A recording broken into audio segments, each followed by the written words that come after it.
Guys, in this video, I will show you how you can fix unable to start a game in Ubisoft Connect. So without further ado, let's get started. First of all, make sure Ubisoft Connect is running, then open up Task Manager.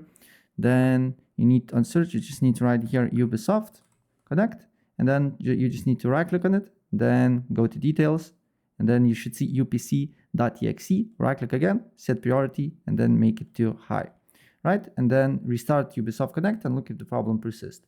If the problem persists, then look on search for Ubisoft Connect, right click on it, open file location.